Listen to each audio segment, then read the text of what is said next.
पहला क्वेश्चन है, जब सेंट्रोमियर गुणसूत्र के शीर्ष पर उपस्थित हो तो ऐसे गुणसूत्र का प्रकार होता है। यानी गुणसूत्र के शीर्ष पर अगर सेंट्रोमियर है तो उसे कैसा गुणसूत्र कहेंगे। ये क्वेश्चन पीजीटी 2011 में पूछा गया था। इसका आंसर होगा बी, टीलोसेंट्रिक कहेंगे। टीलोसेंट्रिक। बता दें कि जो सेंट्रोमियर होता है इसकी उपस्थिति के आधार पर गुणसूत्र अथवा क्रोमोसोम 4 प्रकार के होते हैं। पहला मेटासेंट्रिक, अगर मध्य में स्थित है सेंट्रोमियर, अगर बीच में सेंट्रोमियर स्थित है तो उसे मेटासेंट्रिक गुणसूत्र कहा जाता है। और अगर मध्य से थोड़ा एक तरफ है, किसी भी तरफ हो, थोड़ा एक तरफ है तो सब मेटासेंट्रिक कहा जाता है, सब मेटासेंट्रिक। और अगर सेंट्रोमियर टेलोमियर के अंदर यानी किनारे की तरफ है तो एक्रोसेंट्रिक कहा जाता है। और सेंट्रोमियर टेलोमियर के शीर्ष पर है तो टेलोसेंट्रिक कहा जाता है। अब यहाँ पर प्रश्न में शीर्ष पर उपस्थित है कहा गया था, तो क्या होगा आंसर? टेलोसेंट्रिक होगा। नेक्स्ट क्वेश्चन है, वी आकार के गुणसूत्र होते हैं। वी आकार के गुणसूत्र कौन से होते हैं? 4 ऑप्शन दिए गए हैं, इसमें से ऑप्शन सही होगा पहला, मेटासेंट्रिक गुणसूत्र वी आकार के गुणसूत्र होते हैं। नेक्स्ट क्वेश्चन है, न्यूक्लियोलर संगठन क्षेत्र गुणसूत्र का, फिर खाली स्थान है, संकीर्ण है। 4 ऑप्शन दिए गए हैं, इसमें से कौन सा ऑप्शन सही होगा? पीजीटी 2011 में क्वेश्चन पूछा गया था, इसका आंसर सही होगा बी, द्वितीयक। यानी न्यूक्लियोलर संगठन क्षेत्र गुणसूत्र का द्वितीयक संकीर्णन होता है। संकीर्ण का मतलब जहां पर दबा हुआ सा भाग होता है तो ये दूसरा दबा हुआ भाग होता है, यानी द्वितीयक होता है। पहले प्रश्न में मैंने बताया था, फिर भी थोड़ा जल्दी जानकारी आपको दे देते हैं कि एक ही कोशिका जो होती है उसके विभिन्न जोड़ियों के जो गुणसूत्र होते हैं वो उनकी सेंट्रोमियर की स्थिति समान नहीं होती है। यानी एक ही कोशिका में गुणसूत्रों के सेंट्रोमियर की जो स्थिति होती है वो एक जैसी नहीं होती है। और इसी लक्षण के आधार पर गुणसूत्रों को 4 भागों में बांटा गया, मेटासेंट्रिक, सब मेटासेंट्रिक, एक्रोसेंट्रिक और टीलोसेंट्रिक। जो टीलोसेंट्रिक होता है इनमें सेंट्रोमियर गुणसूत्र के एक छोर पर होता है। तो प्राकृतिक रूप से इस प्रकार के गुणसूत्र दुर्लभ होते हैं। जो टीलोसेंट्रिक होते हैं, प्राकृतिक रूप से इस प्रकार के जो गुणसूत्र होते हैं वो रेयर होते हैं, दुर्लभ होते हैं। नेक्स्ट क्वेश्चन है, खाली स्थान है, प्रकार के गुणसूत्र दुर्लभ होते हैं। इसका मतलब है किस प्रकार के गुणसूत्र दुर्लभ होते हैं? तो अभी मैंने आपको बताया है, ऑप्शन सही होगा इसमें डी, टीलोसेंट्रिक प्रकार के गुणसूत्र जो होते हैं ये दुर्लभ होते हैं। आते हैं नेक्स्ट क्वेश्चन पर, बाल बियानी रिंग पाई जाती है। बाल बियानी रिंग किसमें पाई जाती है? पीजीटी 2013 में क्वेश्चन पूछा गया था, इसका आंसर होगा पहला, पॉलीटीन गुणसूत्रों में बाल बियानी रिंग पाई जाती है। बता दें कि जो पॉलीटीन गुणसूत्र हैं ये विशेष प्रकार के गुणसूत्र होते हैं और ये सामान्य गुणसूत्रों से अधिक बड़े होते हैं, विशेष प्रकार के हैं। और जो सामान्य गुणसूत्र होते हैं, क्रोमोसोम होते हैं, उनसे अधिक बड़े होते हैं। और इससे सर्वप्रथम बाल बियानी नामक वैज्ञानिक ने ड्रोसोफिला जो मक्खी थी, जो फल मक्खी होती है उसको ड्रोसोफिला मक्खी कहा जाता है, उस मक्खी के लार ग्रंथियों में देखा था, तो उन्हीं के नाम पर इसे बाल बियानी कहा गया है। और ये कीटों की लार ग्रंथियों और अन्य अंगों में सामान्य रूप से पाए जाते हैं। जो कीट होते हैं उनके लार ग्रंथियों में और अन्य अंगों में सामान्य रूप से मिलते हैं। और इनका निर्माण समजात गुणसूत्रों के युग्मन से, जो समजात गुणसूत्र होते हैं उनके जुड़ने से, युग्मन से, और उसके बाद में उनके लगातार द्विगुणन के फलस्वरूप बनते हैं। आप लोगों को बता दें कि इन गुणसूत्रों में विकास की कुछ अवस्थाओं में स्पष्ट फूले हुए भाग दिखाई देते हैं। जो पॉलीटीन गुणसूत्र होते हैं, इन गुणसूत्रों में विकास के कुछ अवस्थाओं में, कुछ स्टेज में स्पष्ट फूले हुए भाग दिखाई देते हैं और इन्हीं फूले हुए भागों को पफ्स कहा जाता है, पफ्स। और इनमें से बड़े फूले हुए भाग को, जो बड़ा सा फूला हुआ भाग होता है, उसी को बाल बियानी रिंग कहा जाता है। और इन स्थानों पर डीएनए खुले हुए और सक्रिय होते हैं। नेक्स्ट क्वेश्चन है, पॉलीटीन क्रोमोसोम नाम का सुझाव दिया गया। पॉलीटीन क्रोमोसोम नाम का सुझाव किसके द्वारा दिया गया था? 4 ऑप्शन दिए गए हैं। टीजीटी 2009 में क्वेश्चन पूछा गया था, इसका आंसर होगा पहला ई.जी. बालबियानी के द्वारा दिया गया था। ई.जी. बालबियानी। नेक्स्ट क्वेश्चन है, पॉलीटीन गुणसूत्र सर्वप्रथम देखा गया। जो पॉलीटीन गुणसूत्र था ये सबसे पहले किस में देखा गया था? टीजीटी 2010 में क्वेश्चन पूछा गया था, इसका आंसर होगा सी, ड्रोसोफिला में सबसे पहले पॉलीटीन गुणसूत्र देखा गया था। आपको बता दें, जो बालबियानी नामक वैज्ञानिक थे, इन्होंने ड्रोसोफिला मक्खी में उसकी जो लार ग्रंथियां थी उसमें सबसे पहले पॉलीटीन गुणसूत्र को देखा था। और जो ड्रोसोफिला मक्खी होती है इसको फल मक्खी भी कहा जाता है। आते हैं नेक्स्ट क्वेश्चन पर, निम्नलिखित में से कौन सबसे बड़ा गुणसूत्र होता है? सबसे बड़ा गुणसूत्र कौन होता है ये बताना है।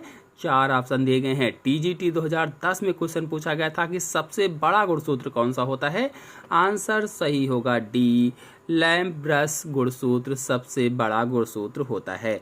आपको बताते चलें कि लैम्प ब्रश और पॉलीटीन ये दोनों गुणसूत्र सामान्य गुणसूत्रों की तुलना में अत्यधिक बड़े होते हैं। जो लैम्प ब्रश है और पॉलीटीन है ये दोनों गुणसूत्र सामान्य गुणसूत्रों से अधिक बड़े होते हैं। और पॉलीटीन गुणसूत्र की लंबाई लगभग 2000 लगभग में है म्यूएम तक होती है, जबकि जो लैम्प ब्रश गुणसूत्र है इसकी लंबाई 5900 म्यूएम तक होती है, इसीलिए इसको सबसे बड़ा गुणसूत्र माना गया है। आते हैं नेक्स्ट क्वेश्चन पर, गुणसूत्रों में होता है क्या? 4 ऑप्शन दिए गए हैं। टीजीटी 2009 में क्वेश्चन पूछा गया था कि गुणसूत्रों में होता है, आंसर सही होगा डी, डीएनए, आरएनए, हिस्टोन तथा अहिस्टोन प्रोटीन ये गुणसूत्रों में पाया जाता है।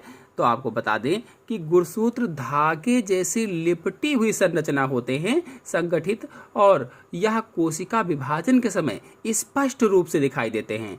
यानी कि पहले तो तंतुनुमा होते हैं, लेकिन जब कोशिका विभाजन होने लगता है तो ये छोटे हो जाते हैं, स्पष्ट रूप से दिखाई देने लगते हैं। नेक्स्ट क्वेश्चन है, क्रोमोसोम में टेलोमियर की उपस्थिति प्रदर्शित करता है। जो क्रोमोसोम होते हैं, जो गुणसूत्र होते हैं, इसमें टेलोमियर की उपस्थिति क्या प्रदर्शित करता है? 4 ऑप्शन दिए गए हैं। पीजीटी 2004 में क्वेश्चन पूछा गया था, इसका आंसर होगा डी, पहचान व व्यक्तित्व बनाए रखना यही प्रदर्शित करता है। आपको बता दें, जो टेलोमियर है, टेलोमियर क्रोमोसोम के अंत सिरे पर उपस्थित होते हैं और कैसी संरचना होते हैं? जटिल संरचना होती है। इनमें डीएनए का अत्यधिक दोहरा क्रम होता है और ये प्रोटीन से जुड़ा होता है। ये क्रोमोसोम को पतन तथा पास के क्रोमोसोम से विलय होने से सुरक्षा प्रदान करते हैं और इससे इसकी पहचान या व्यक्तित्व बनी रहती है। नेक्स्ट क्वेश्चन है, गुणसूत्रों के अंत कहलाते हैं। जो गुणसूत्रों के अंत होते हैं उन्हें क्या कहा जाता है? 4 ऑप्शन दिए गए हैं, इसमें से ऑप्शन सही होगा पहला, गुणसूत्रों के अंत टेलोमियर कहलाते हैं। टेलोमियर। नेक्स्ट क्वेश्चन है, टेलोमियर का कार्य है। टेलोमियर का कार्य क्या होता है? 4 ऑप्शन दिए गए हैं, इसमें से आंसर सही होगा पहला, गुणसूत्र का व्यक्तित्व बनाए रखना टेलोमियर का कार्य होता है।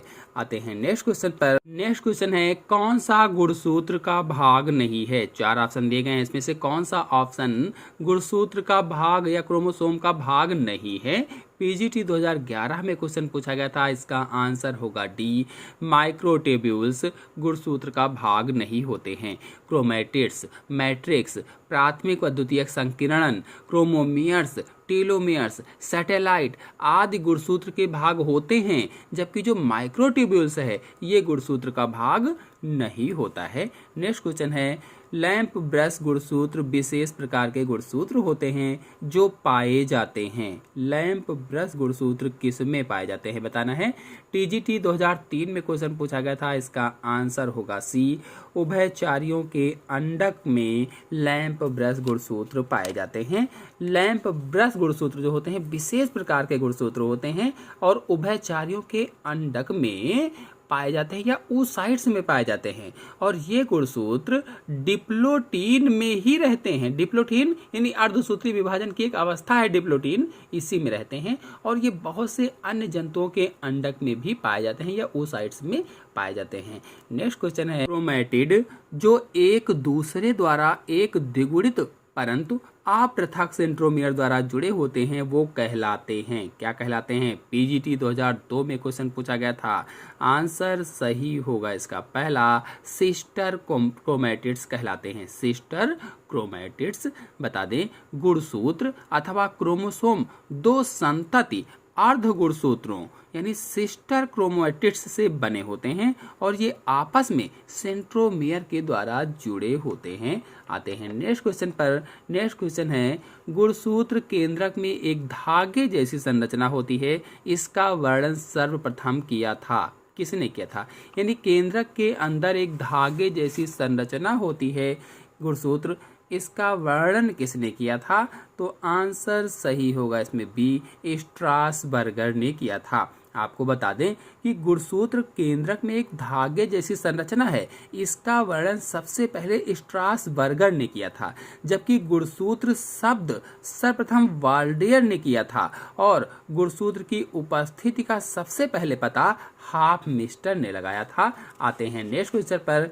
नेक्स्ट क्वेश्चन है, किस वैज्ञानिक ने क्रोमोसोम शब्द का प्रयोग प्रथम बार किया था? ऐसा कौन सा वैज्ञानिक है जिसने क्रोमोसोम शब्द का प्रयोग सबसे पहले किया था? आंसर सही होगा सी, वाल्डेयर। बता दें कि वाल्डेयर ने क्रोमोसोम शब्द का प्रयोग प्रथम बार किया था और क्रोमोसोम को सर्वप्रथम हॉफमिस्टर तथा नेगली ने देखा था। हालांकि बाद में स्ट्रासबर्गर ने क्रोमोसोम के बारे में स्पष्ट रूप से बताया, इसीलिए उन्हें इसकी खोज का श्रेय स्ट्रासबर्गर को ही दिया जाता है। आशा है आप सभी लोगों को सभी क्वेश्चन अच्छे से समझ में आए होंगे। सभी क्वेश्चन अच्छे से समझ में आए हो तो मेरे वीडियो को लाइक और शेयर कीजिए। चैनल पर नए हैं तो चैनल को सब्सक्राइब कर लीजिए। धन्यवाद।